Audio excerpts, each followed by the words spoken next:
Dear students, today's topic is planetary motion. In our planetary system, there are 8 planets, and these planets revolve around the Sun in different orbits with different time periods. Time period means time taken to complete one revolution. In this connection, Kepler gave 3 laws. The first law says that the planet moves around the Sun in an elliptical orbit with the Sun at one of its foci. It is better to have some preliminary ideas about the properties of an ellipse before we go for second and third laws. This is an ellipse where O is the origin, F1 and F2 are the two foci, 2a is the length of the major axis and 2b is the length of the minor axis. By properties of the ellipse, OF1 is equal to OF2. That is, the two foci are equidistant from the origin. And the eccentricity of the ellipse is defined as OF1 plus OF2 divided by 2a. So we can write OF1 or OF2 is equal to AE. Also, eccentricity can be defined as under root 1 minus b square by a square, and this is less than 1.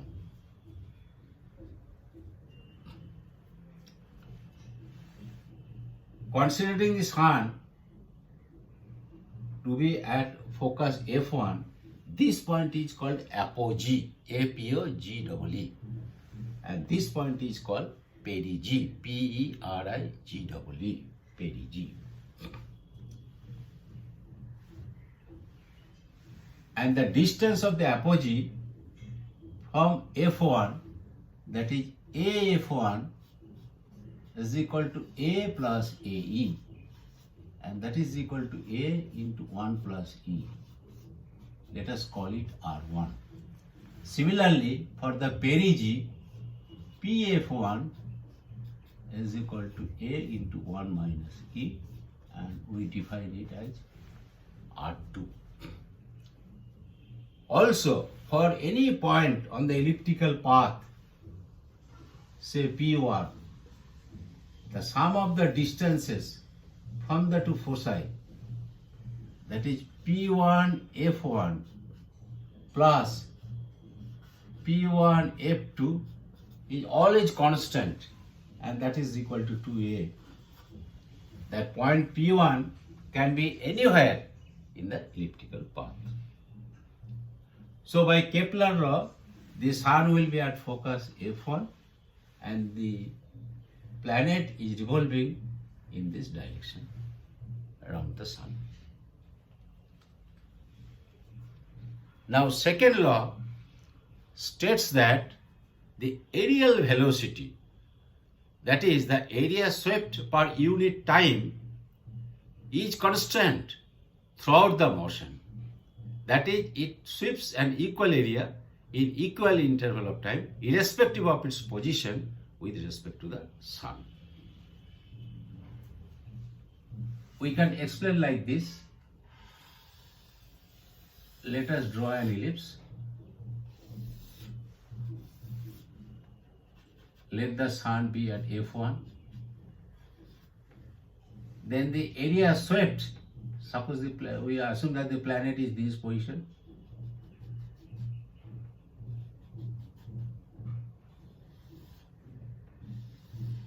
In time dt, let it travels a distance, say v1 dt, and this is the area swept during that interval. When the planet is nearer the Sun, then to have the same area swept during the same interval of time dt, it has to travel a more distance. So velocity will be more. So that these two areas are the same. We'll prove that V2 is greater than V1.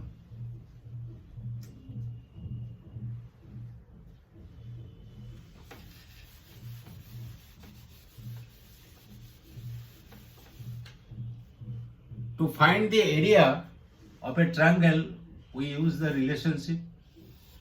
Let this be R vector and it travels a distance Vt. From this point, we draw a perpendicular and let this angle be theta. Then the area of the triangle is half base into height. That is Vt, not Vt, actually it is V dt.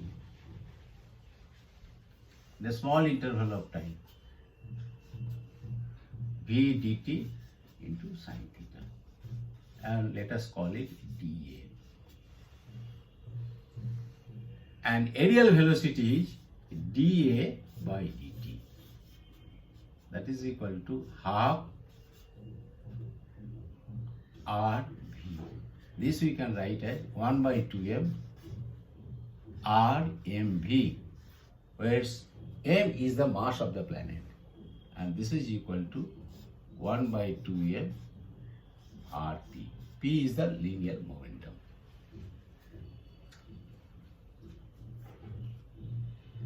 The planet is revolving around the sun under conservative gravitational field. And for this, the angular momentum must be conserved. And we know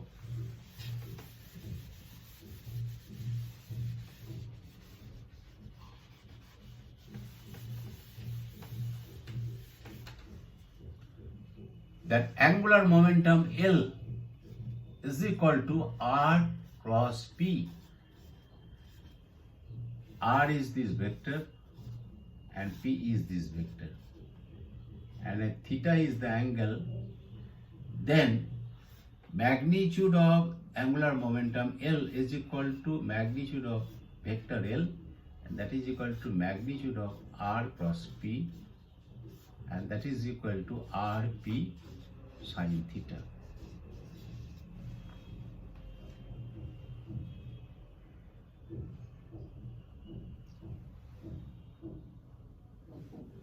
Now here sine theta will be there. Sine theta.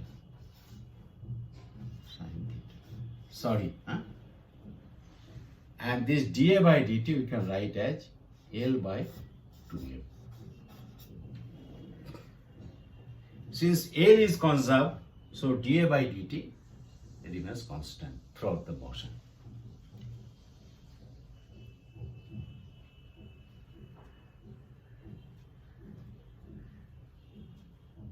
Third law says that the square of the time period of revolution is proportional to the cube of the semi-major axis. To prove that,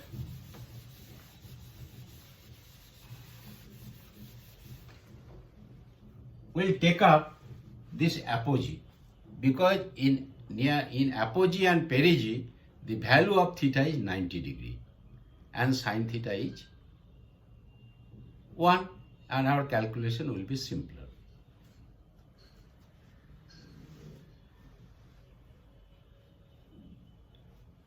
And the planet is revolving around the sun in gravitational field, so its centrifugal force must be balanced by the centripetal force, so that there is no resultant force.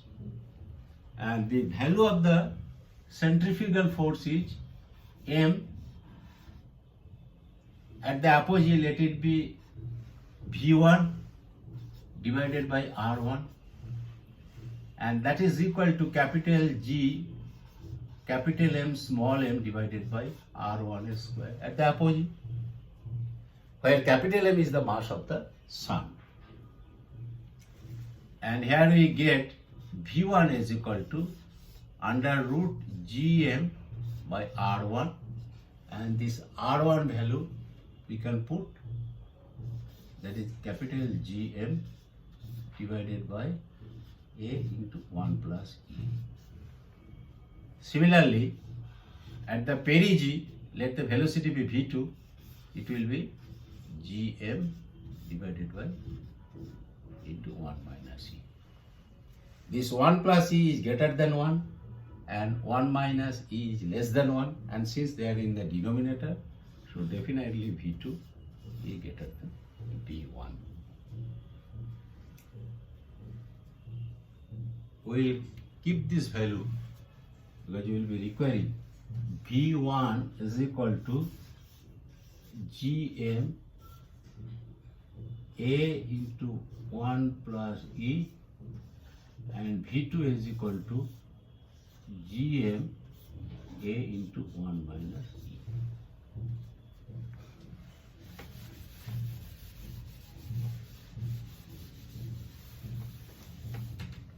We know that the area of the ellipse is pi AB,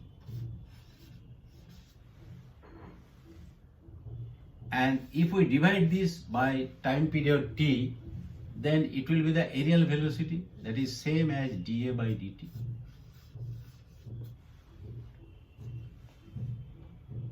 This can be written as pi A, and B we can write as A into under root 1 minus E square divided by t.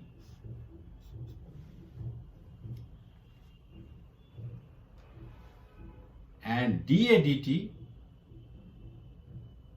we can write as 1 by 2m Rp.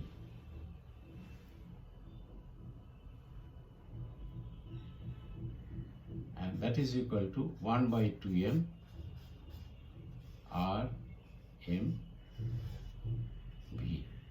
And V we can write it here. For the apogee, we can write as 1 by 2m M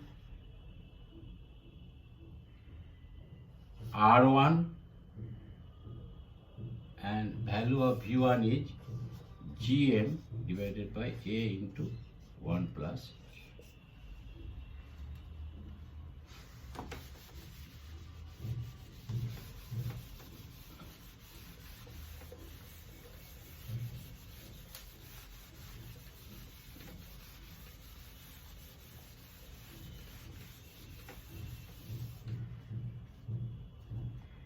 This we can write as pi A square into under root 1 minus E square is equal to T square, and that is equal to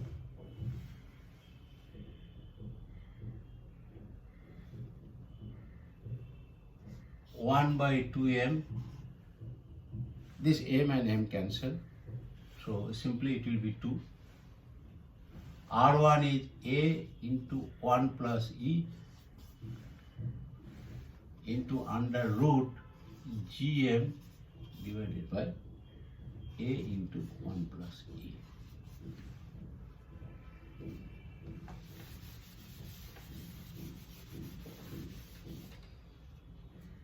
The right hand side we can write like this: 1 by 2 under root GM A into 1 plus E, or pi A square, this we can write as 1 plus E into 1 minus E divided by, not T square, it is T. T is equal to half GM A 1 plus E, or pi A 3 by 2 into under root 1 minus E divided by T is equal to 1 by 2 GM. Squaring it, we get T square is equal to 4 pi square A cube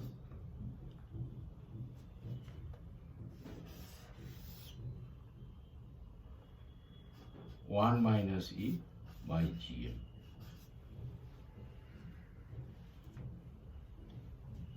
The value of E is less than 1 and it is a numerical. So T square is proportional to A cube.